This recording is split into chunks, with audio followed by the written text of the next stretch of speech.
Hello and welcome to the September 8th, 2024 episode of Nick's News. I am your host, Nick, brought to you by Some Budget Studios. That's right, I'm finally putting money into this project.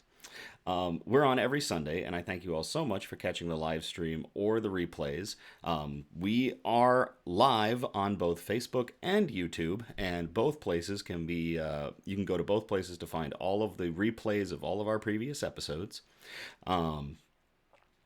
So yeah, we're simulcasting. Hooray! This is a program dedicated to bringing good news to counter all the bad news that we are bombarded with on a daily basis, with the hope of bringing a little bit of joy back into the world. Several of our articles are usually pulled from goodnewsnetwork.org, but we appreciate all the articles sent in by you, the viewers. So, a little bit flabbergasted. I'm a little tired. I was out in the woods all weekend, and I'm looking a little different right now, but I'm growing it back. It's at 5 o'clock shadow level, and it's coming back. So hopefully by the next episode, I'll have my usual look returned. Yeah. Hello, Julie, and producer Donna in the chat. So, News Brew. I've got a nice one for tonight. We are going to go with... Oh, here, I'll hold it from the top. We are going to go with Rum Barrel Aged 4 Elf from Dark Horse Brewing Company, which is here in Michigan. This is an 8.75% ABV Winter Warmer-Spiced Ale. It's got cinnamon and cloves and a whole menagerie of other things. The Winter Spice Bomb. We just had a bit of a cold snap here in Michigan, so I'm really looking forward to a winter warmer. And I actually picked this beer up when I was with my friends Jason and Melissa over in where Dark Horse Brewing is, which is, I'm having a brain fart all of a sudden. We headed over to Marshall, Michigan, where they actually have a fantastic magic museum. And yeah, so we had a blast over there. Julie kind of in the chat says she kind of likes the new look. I personally don't. I like my facial hair. I just ever since I started growing it out one Halloween, it's always been like a staple for me. So not having the facial hair is kind of weird. It hopefully will be back by the next broadcast. Charlie just hit the chat and also said the beard, it's gone. It should be returning shortly. I'm Italian. One of my powers is to grow facial hair. Baby phase. So for winter warmers or warm ales, winter ales, it's usually best to drink them out of a goblet. Absolutely love this glass. I bought a special pack of beer just to get my hands on a goblet because I didn't have one. I think I ranted about it in a Nick's News last year that I needed a goblet, and I finally got my goblet. So we're going to use the Battle Song bottle opener to get this bottle open. I already took most of the wax off of one section. If you see, they did this one up with a wax seal. I melted most of it off of an area because it's an absolute pain with wax seal beers to get them open. So, kind of got to burrow in there. Come on. Don't tell me. Oh, there we go. I heard it. Come on. Oh, it is being an absolute pain. There we go. We got her loose. Lions are 3-3. Tonight is the 2024 football season has started. The Lions are facing the Rams, I believe. Yep, the Rams, and are currently 3-3. So we're going to get into the theatrics of a 5-minute pour.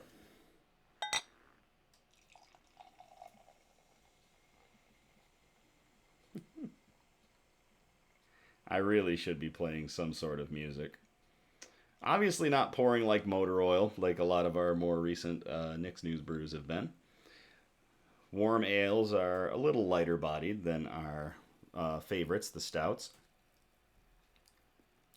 Ooh, that one strikes really quick with all that spice. Wonderful nose on it. I am looking forward to this beer. So... we could do lounge music for the pour. Producer Donna saying it's got a pretty color. It does have a pretty color. All right. Let's get into our shout outs. So, as usual, if you want some fantastic cider or, of course, wine, you can head on down to Fox and Hen Winery in Grand Haven, Michigan. They're open on Fridays and Saturdays from 1 p.m. to 8 p.m. And this Friday, what day is this Friday? The 13th. Oh my gosh, it's going to be Friday the 13th. So on Friday the 13th, I'm going to be at Fox and Hen Winery from 5 to 7. So if you want to hang out, drink some cider, drink some wine with me, come on out. We'll hang out. We'll have some good cider and wine. So Fox and Hen Winery, absolutely fantastic. To them, cheers. Ed just joined us in the chat. Hello, Ed. Next shout out is a huge shout out to Haven LARP. That's where I was this weekend. I went to the Haven LARP their September event. It was absolutely fantastic. Massive shout out to the staff, the NPCs, the tavern staff, who kept us well fed and well hydrated the entire event. And of course, to the players who made it an absolutely memorable event. I had a blast. And I cannot thank you all enough for another memorable weekend in the woods. So thank you to everybody at Haven. Cheers.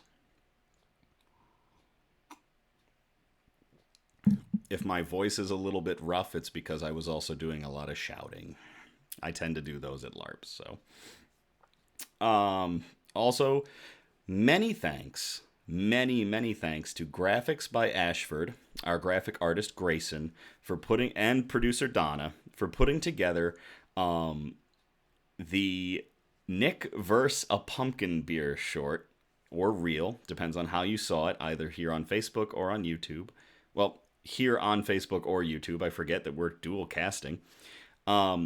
And a huge shout out to all of you for watching it. So right now on YouTube, it's up over like 500 views, and it's over 300 views on Facebook.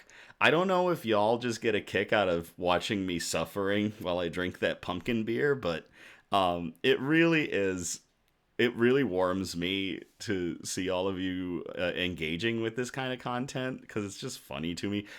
Every time it like comes across my feed, I can't stop laughing.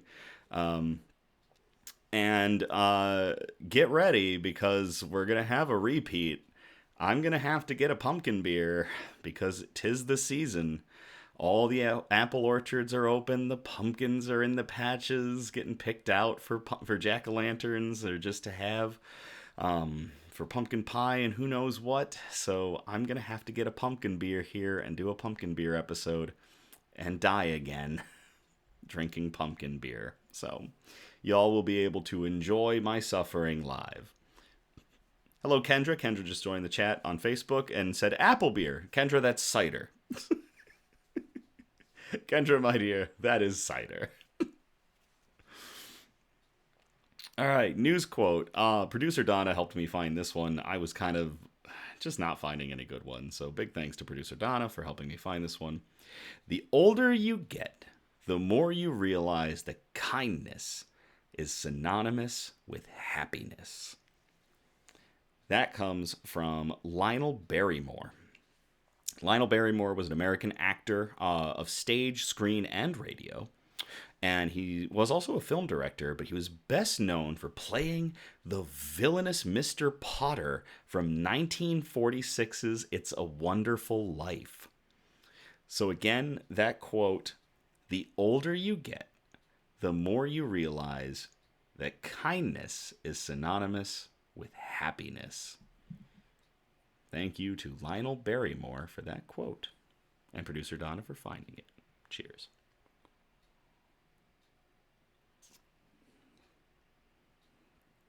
It's a winter warmer, all right. It's like drinking a spice bomb with alcohol. Bug update. Ed just in the Facebook chat just said another good quote. What better reason for life than the nourishment of others, from Caduceus Clay? That's really nice. Ed, you should have sent that in as a quote for a future episode. We'll say it now. We'll include it in this one. What better reason for life than the nourishment of others? Cheers. Oops. whack the table there. Bug update. Happy to report all the bugs and plants are doing very well, despite my absence. Elmira Hug and Kiss is a bit of a mischief maker. While I was gone, she continued to burrow underneath her water dish and collapsed it once again. I'm happy she didn't drown herself because I found the water dish tilted and completely poured out into the area that she had created beneath it. So, the roaches and the darkling beetles are harmoniously fat and happy, so they're all doing well. So all my bugs are accounted for. Check out on Tuesday on Facebook, we'll have our next update of my flora and fauna, and I am going to feature one of my plants this time, so stay tuned for that. All right, let's get into our good news. So, our broadcast is broken up into 4 major categories, and those categories are science and technology, health and medicine, flora and fauna, aka plants and animals, and we end on wholesome notes, the really nice articles that make you feel something. So, we're going to start off with category 1, science and technology. First article we've got, I called Ba Ram You. This was sent in by Charlie, so Charlie, thank you so much for sending in this article. And I will copy and paste it into the chat if you would like to read along.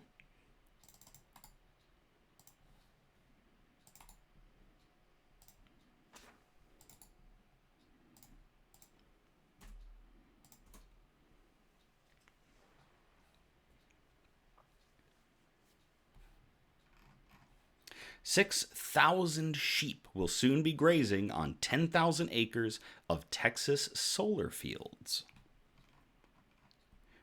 This article was on the Canary Media. It was posted on the 16th of August of 2024 by Carrie Klein. J.R. Howard of Texas Solar Sheep can't buy sheep fast enough. He supplies them to solar farms, where their grazing keeps grass short for less than the cost of mowing it. Demand for his animals has skyrocketed over the past few years as more and more large solar installations are being built. Now, Howard is scrambling to fulfill his biggest order yet for 6,000 sheep, which will be put to work grazing 8 Texas solar fields run by Enel North America. Howard's booming business is a form of agrivoltaics, which is a word I never thought I would hear put together, which combines solar panels with agriculture or other land uses that benefit farmers and ecosystems. Along with renting sheep out to solar fields, Howard raises them to sell for meat, but only the males. He needs as many females as he can get to shore up his herds. When he first started his business 3 years ago, he had just 400 sheep on one solar site. Since then, he's deployed over 10,000. The increasing demand for sheep grazing on solar farms is the greatest opportunity for the sheep industry in my lifetime, Howard told Canary Media. The solar grazing project with Enel isn't the first of its kind, but it will be the largest in the country. Altogether, Enel's 8 solar installations occupy a stretch of land nearly the size of Manhattan and currently producing 2.6 gigawatts of power. A few of the fields are still in the final stages of construction, so that number is going to go up. Using sheep as a vegetation maintenance crew is a win-win. Ultimately, we're a business, said Jesse Puckett, Director of Sustainability Projects and Community Affairs at Enel. This is one way that we can enhance the bottom line and build sustainability into our project. The animals are more efficient than lawnmowers, since they can get into the nooks and crannies under panel arrays, Puckett said, though some additional mowing is sometimes necessary, which Howard's company provides along with the sheep. Mowing is also more likely to kick up rocks or other debris, damaging panels that then must be repaired, adding to costs. Agrivoltaics projects involving sheep have been shown to improve the quality of the soil, since their manure is a natural fertilizer. At a solar installation in Minnesota, where Enel first started grazing sheep in 2017, the company saw a 200% improvement in organic matter. Using sheep instead of mowers also cuts down on fossil fuel use, while allowing native plants to mature and bloom. Solar projects that prioritize native plant growth have been found to increase the biodiversity of plants and insects like native bees, and to reduce soil erosion. The sheep benefit too. Shade from solar panels helps them stay cool, and Howard has found they don't need as much water as when they're grazing on open fields. Meeting the United States' ambitious clean energy goals will require rapid installation of solar over the coming decades. The clean energy source is set to lead the growth of U.S. power generation for the next 2 years, according to the U.S. Energy Information Administration. While much of that solar will be built on rooftops and on contaminated land that can't be used for anything else, like former nuclear sites, some of it will inevitably take up viable farmland. It's not possible to meet solar demand without using some farmland, said Jordan Macknick, lead energy, water, and land analyst for the National Renewable Energy Laboratory. But the overall amount will probably be relatively small, he argues. If every new solar project were built on agricultural land, 10 million acres at most would be needed to achieve a completely decarbonized electric grid by 2050. That would still be less than 1% of all of the country's farmland. So, even if all of the solar projects to get us to carbon neutrality were on farmland, even if all the solar farms were on farmland, it'd be 1% of the overall farmland of the United States. Holy crap. Nevertheless, agrivoltaics projects could help reduce that percentage, not necessarily replacing farmland so much as transforming the way it's used. I think we recognize the fact that as an industry, we have this amazing opportunity to do things a little bit different, Puckett said. In addition to grazing sheep, several of Enel's sites will incorporate beekeeping, native plant habitat, and hay production. Across the U.S., 500 agrivoltaics projects already cover around 62,000 acres of land. For farmers like Howard, the scaling up of solar and sheep go hand in hand. Over the next few weeks, Howard will be securing animals from nearby ranches and farms, around 3,000 or 4,000 more. He hopes that someday soon he'll be able to sell off some of his herd to help other farmers start their own sheep for solar businesses. That's really the goal, Howard said. But for now, he said, we need those sheep. To Howard of Texas Solar Sheep and to Charlie for sending in that article. Cheers.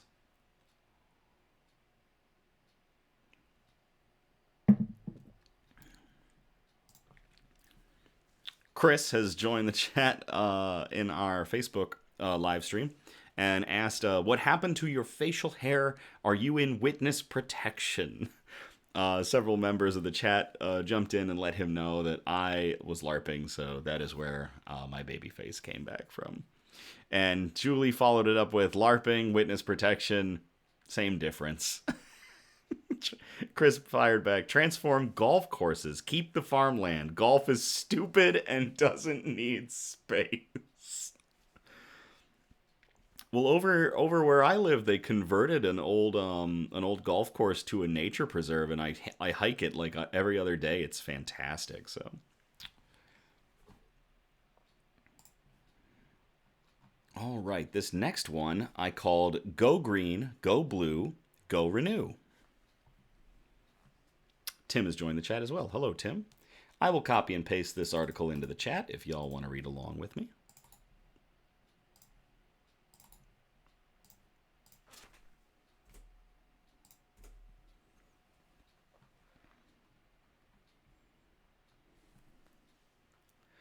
Michigan's robust renewable energy powered 1 million homes in 2023 from wind and solar.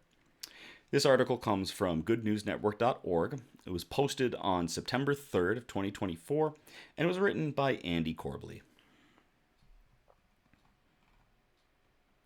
Michigan, a state once famous for carbon-heavy automotive manufacturing, is now among the leaders of renewable energy installation in America.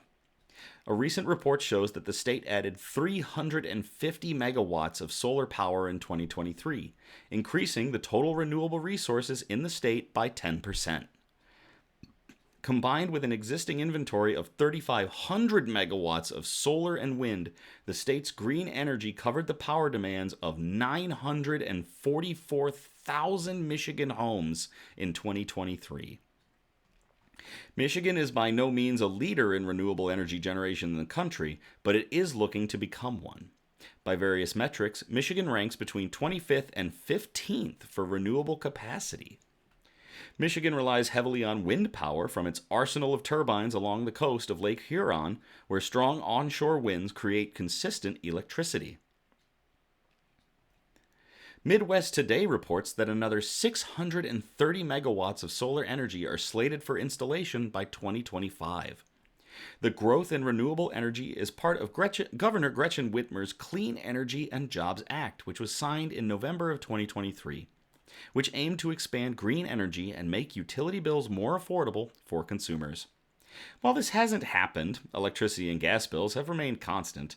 There are more renewable installations on the horizon that could achieve that goal. So to my current home state of Michigan for definitely expanding its renewable grid and serving almost 1 million homes in 2023. Cheers. I gotta stop banging that glass.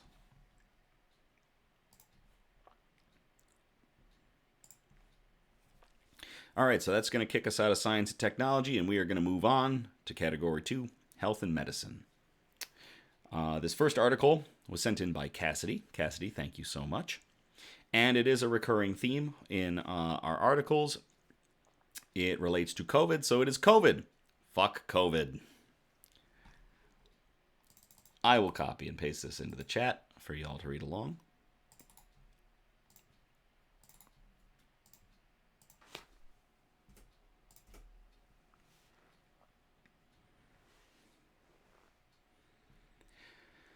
Newly discovered antibody protects against all COVID-19 variants.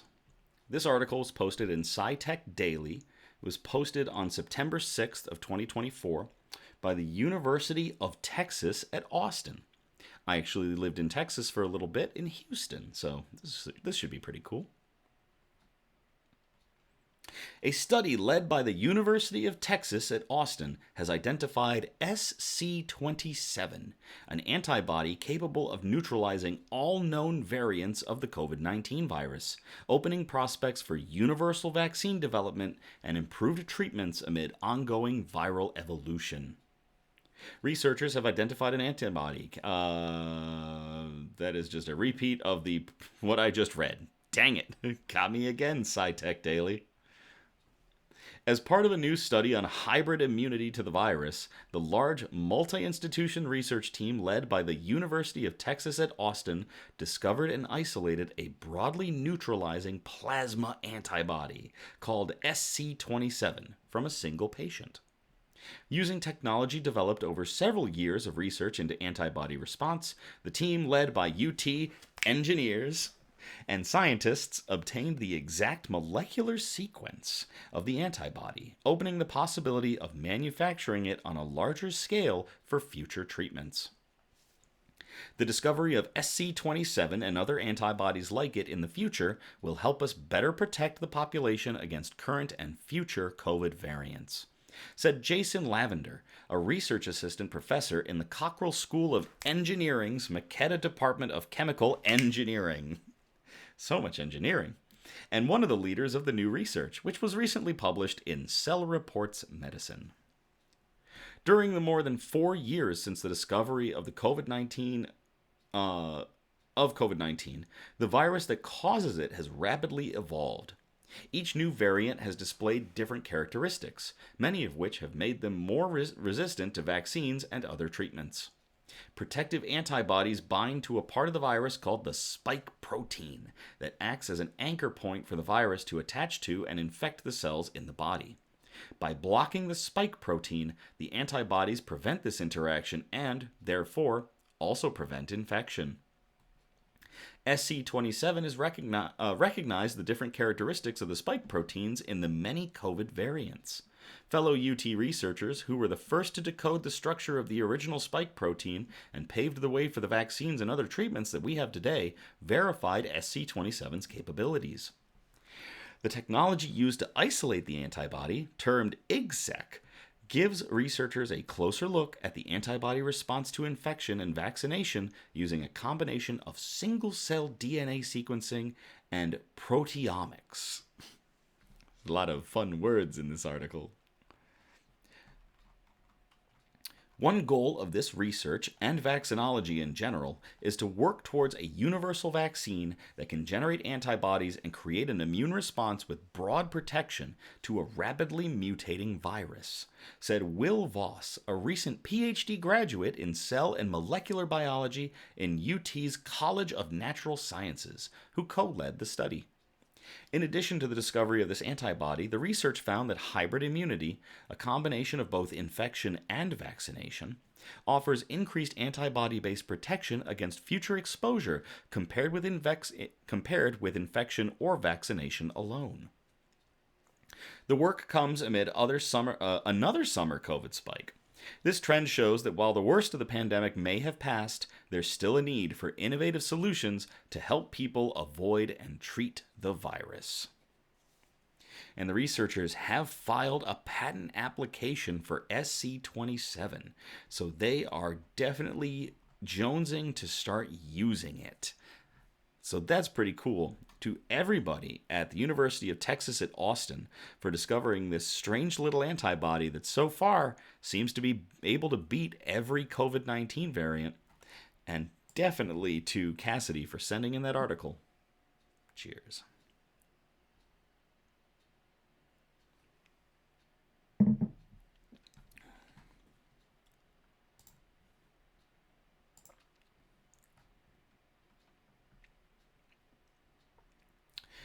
And we'll get into our next article. I hope everybody's enjoying our stream so far. I'm kind of flying through these a little bit.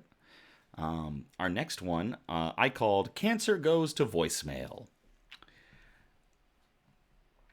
And I will copy and paste this in the chat if y'all want to read along.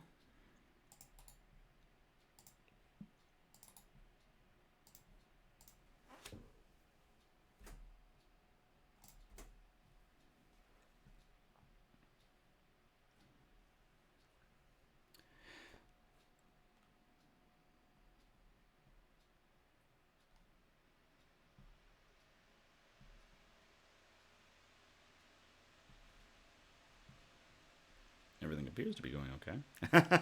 Ed followed it up with, fuck cancer. Mobile phones not linked to brain cancer. Biggest study to date finds. If you grew up in the late 90s and the 2000s, this has been an ongoing battle. Whether or not cell phones cause brain cancer. Well, according to this article, it doesn't. This article comes from The Guardian. It was posted on Tuesday, the 3rd of September in 2024 by Natasha May. Mobile phones are not linked to brain and head cancers. A comprehensive review of the highest quality evidence available commissioned by the World Health Organization has found.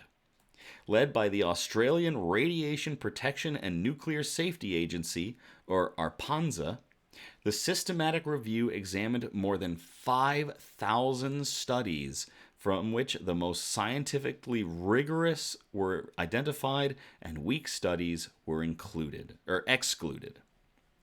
The final analysis included 63 observational studies in humans published between 1994 and 2022, making it the most comprehensive review to date, the review lead author, Associate Professor Ken Karapidis, said. We concluded the evidence does not show a link between mobile phones and brain cancer or other head and neck cancers. Published on Wednesday, the review focused on cancers of the central nervous system, including brain, meninges, pituitary gland, and ear, salivary gland tumors, and brain tumors. The review found no overall association between mobile phone use and cancer, no association with prolonged use if people use their mobile phones for 10 years or more, and no association with the amount of mobile phone use, the number of calls made, or the time spent on the phone. I'm quite confident with our conclusion, and that makes us quite confident. And what makes us quite confident is, even though mobile phone use has skyrocketed, brain tumor rates have remained stable, said Karapitis, Arpanza's Health Impact Assessment Assistant Director. Mobile phones, like anything that uses wireless technology, including laptops, radio, and TV transmissions, and mobile phone towers, emit radio frequency electromagnetic radiation, also known as radio waves. Karapitis, who is also the vice chair of the International Commission on Non-Ionizing Radiation Protection, said people hear the word radiation and assume it is similar to nuclear radiation.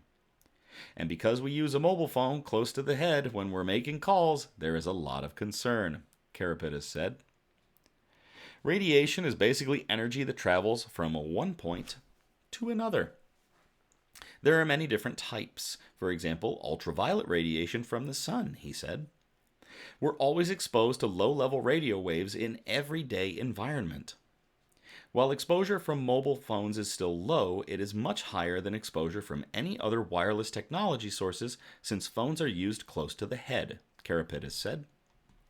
The association between mobile phones and cancer came about from early studies where researchers investigated differences between a group of people with brain tumors and a separate group without the cancers by asking both about their exposure history.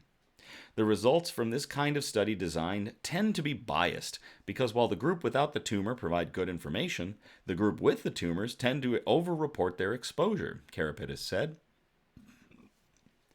Based on some of these early studies showing there might be a possible association with brain cancer from mobile phone use against the head for many hours, the WHO's International Agency for Research on Cancer, or the IARC, designated radio frequency fields like those from mobile phones as a possible cancer risk. Karapitis said although many members of the public became concerned due to the IARC classification, the classification doesn't mean all that much. The IARC has different classifications of cancer risk, with substances able to be classified as a definite carcinogen, such as smoking, or a probable or possible carcinogen. By designating radio frequency electromagnetic fields as a possible carcinogen in 2011, the WHO put them on par with hundreds of other agents, for which evidence of harm is uncertain, such as aloe vera, pickled vegetables, and working in a dry cleaner. However, at the time, some high-profile doctors, such as the Australian neurosurgeon Charlie Teo, publicly raised the profile of the IARC's decision around mobile phones and cancer.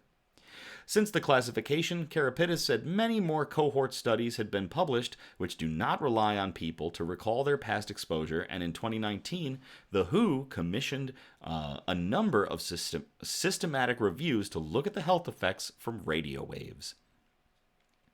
Karapitis said another WHO-commissioned systematic review, which looked at male fertility in radio waves, found that there was no evidence of an association between phones and a drop in sperm count. Another WHO-commissioned systematic review, which looked at female fertility, did find an association in some scenarios, such as affecting birth weight. However, that association occurred when exposure to radio waves was far above the safety limit, Karapitis said. Tim Driscoll, a professor at the University of Sydney and a chair of the Australian Cancer Council's Occupational and Environmental Cancers Committee, said the systematic review's methodology was strong and the researchers should be considered independent. I think people should feel reassured by this study, but it's worthwhile just remembering that these studies aren't perfect, but the weight of evidence certainly is that mobile phones should be considered safe to use in terms of any concern about increased risk of cancer, Driscoll said. Karapitis and his colleagues are now working on the second part of the study, which will examine cancers less commonly associated with mobile phones, including leukemia and non-Hodgkin's lymphoma. Karapitis said the concerns around links between cancer and mobile phones should be put to rest, but emphasized as technology would continue to develop, it was important to continue research. So there you have it, a comprehensive review of 5,000 articles, of which 63 were of incredible importance, and hopefully putting the last nail in the coffin that cell phones don't cause brain cancer. So, to everybody involved in this study, especially everybody at Arpanza, cheers.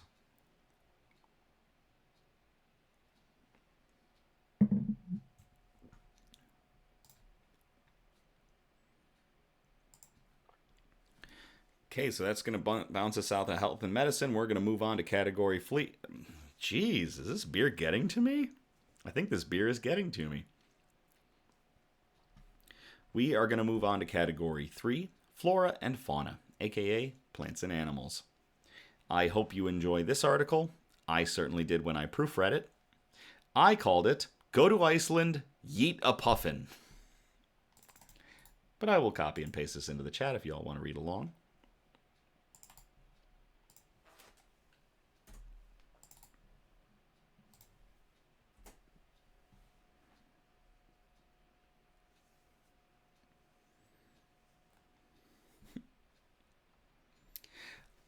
Category Ed on the Facebook chat calling me out saying we had a category fleet happening on this stream.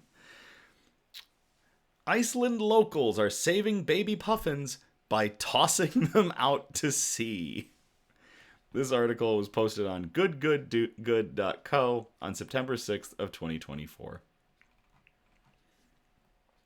When photographer and content creator Kayana Sue Powers visited the volcanic islands of Vestmannaeyjar, Iceland for the first time, she was surprised to see families out patrolling the streets, boxes and flashlights in tow. When she asked them what they were up to, they said they were searching for baby puffins, also known as pufflings. If found, they would be rounded up and gently tossed off the cliffside in the morning. Mom, I found a puffin. Let's go down to the shore. Oh, it's a cliff. Yeet. It's just what you do. It's as normal to do as recycling cans, Powers told NPR. At 6 weeks... Oh my gosh, this article is just so bonkers. At 6 weeks old, when their fluffy down matures and their beaks are still black, a puffling is ready to fly the nest. Once they head out to sea, they will spend 3 to 4 years of their life flying abroad, before returning to the cliff sides to start a family of their own. However, each year, in late August or September, pufflings come crashing down on streets and residential homes, as their internal compass ushers them to the moon, and the moon turns out to be the electronic lights of the city. In the same way that baby sea turtles can be disoriented and misdirected by city lights in coastal towns, pufflings will often fall for the allure of artificial lights.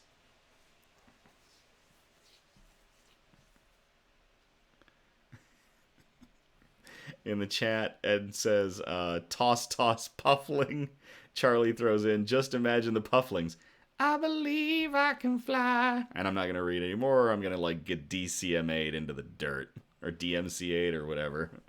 Julie says, puffling tossing. I wonder if there are puffling tossing contests. Thankfully, the residents of Vestmannaeyjar know to keep an eye out for the wandering pufflings, and they take the volunteer position very seriously. According to Powers, it's typical to find anywhere between 4 to 10 pufflings in a single night during puffling season. Before they release pufflings, locals are encouraged to record the weight of each puffling on an official Puffin Patrol website. Picking the pufflings up does not harm them, and they are only kept in a box until the next day, Powers explained in a blog post for Inspired by Iceland. The pufflings are brought to the south side of the island. The location can be found on Google Maps as Beautiful Puffin and Shore View, and there is a link if you want to check it out. The cliffs and air are dotted with hundreds of adult puffins, and families can be found releasing their puffins one by one into the wild. Typically, instinct takes over, and the pufflings are able to fly toward the ocean without issue. Occasionally, a lazy puffling will flop to the ground and hobble off the cliff, Powers added, but they instinctively begin to soar as they fall through the air. So majestic. For puffing patrollers, caring for the wayward baby birds is akin to helping little lost friends. In fact, the scientific name for the Atlantic puffin subspecies, Fratercula Fratercula arctica, literally translates to little brother of the north. And the volunteer work is critical to keeping puffin populations up. Globally, the Atlantic puffin is considered vulnerable, but in Europe, it's on the International Union for Conservation of Nature's red list of threatened species. And in Iceland specifically, they are critically endangered. This is due in part to declining fish populations, rising sea temperatures, and oil spills. Oliver Kirsten, a researcher of genomics and marine ecology at the University of Oslo, spoke to Inside Climate News about the species' decline across northern Europe and the North Atlantic. 20 years ago, when you were on Rost, Norway, and you looked at the sky, everything was covered in puffins. Kirsten said, "It must have been this really, really extremely fascinating sight." Last October, the Norwegian island of Rost was home to only 208,500 puffins total, which means it lost 80% of its breeding pairs in half a century. "You can clearly see a difference," Kirsten said. "Thankfully, puffin lovers across Greenland, Norway, Russia are doing their part by helping pufflings find their way out to sea. But nowhere is that more apparent than Vestmannaeyjar, which boasts the largest puffin colony in the world. If somebody says, 'Tell us one thing that's on your island,' probably 99.9% will say, 'Puffins,'" Sandra Siff, a Vestmannaeyjar resident, told Smithsonian Magazine last year. "Everything here revolves around the puffins." Puff Patrol, says Julie in the chat. That is fantastic. To all of the puff patrollers across Vestmannaeyjar, Iceland, helping yeet puffins back into the ocean. Cheers.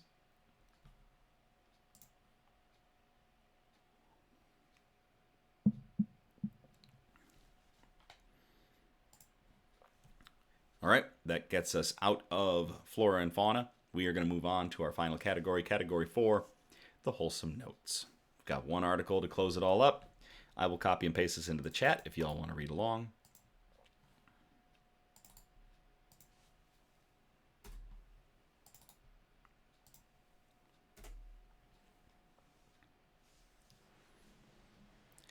Firefighters raise nearly $1 million for shelter dogs by modeling in charity calendars. This article comes from goodgoodgood.co and was posted on September 5th of 2024.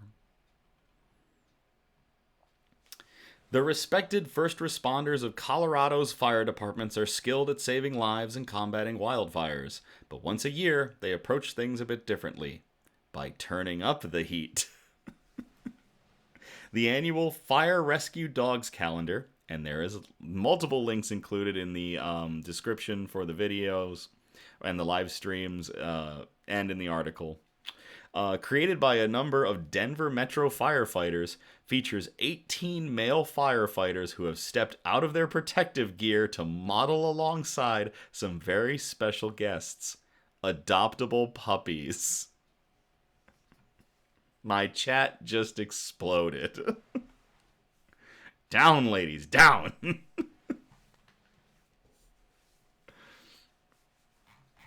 Oh, I didn't say the article. I'm so sorry, Donna.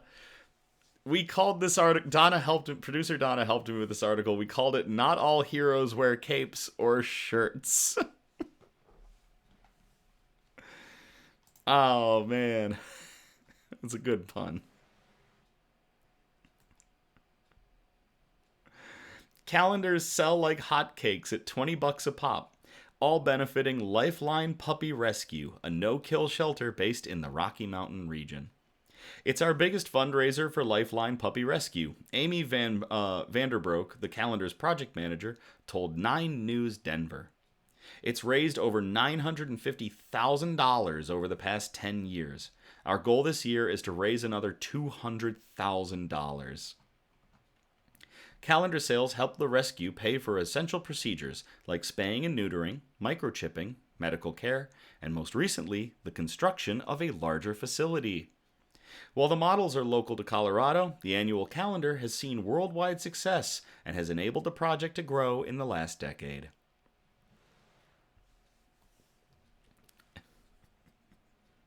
In August, the firefighters and a handful of community sponsors also hosted a launch and signing party, where the shirtless firefighters continued to raise funds, adoptable dogs standing by. Just like our brave firefighters, Lifeline-puppy-rescue saves lives every day. They just happen to be four-legged furballs who are in need of their forever family. A webpage for Fire Dogs Rescue Calendar reads, "With each calendar sold, one precious puppy gets rescued. Let's make a lasting impact together." Chat now saying I owe all the ladies chocolate and a calendar. Great. The models apply every year and are often featured on the project's social media accounts as Mr. September and the like. Their Instagram account boasts over 108,000 followers, meaning the guys and their furry friends get plenty of eyes year-round. Thornton Fire Lieutenant Thomas Copwin,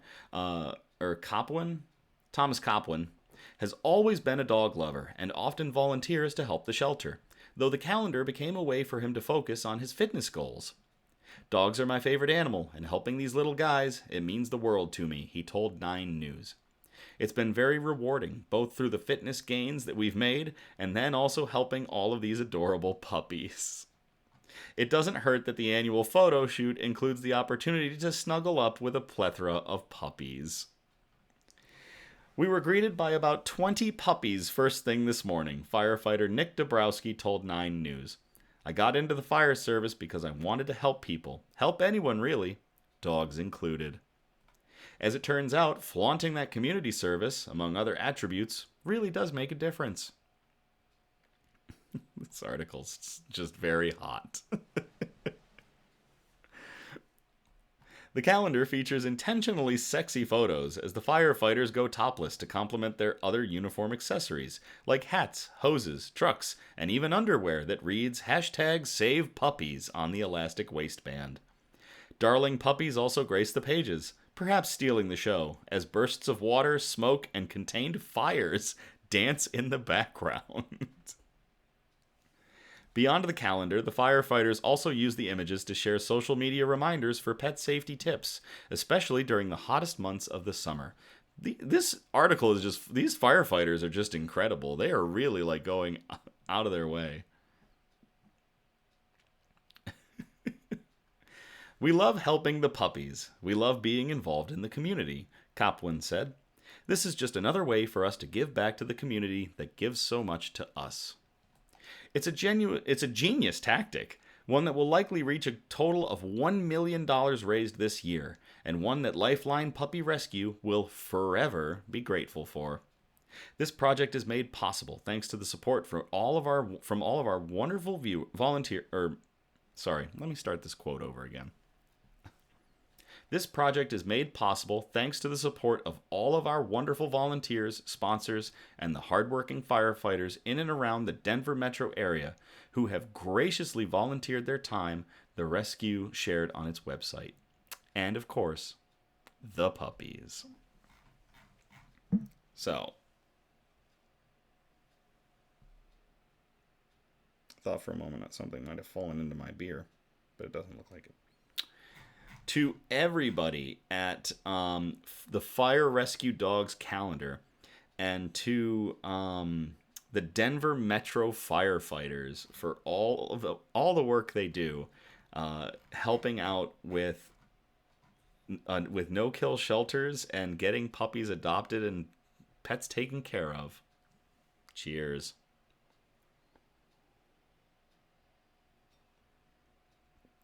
No, I think this beer is hitting me really well. But that article was really good.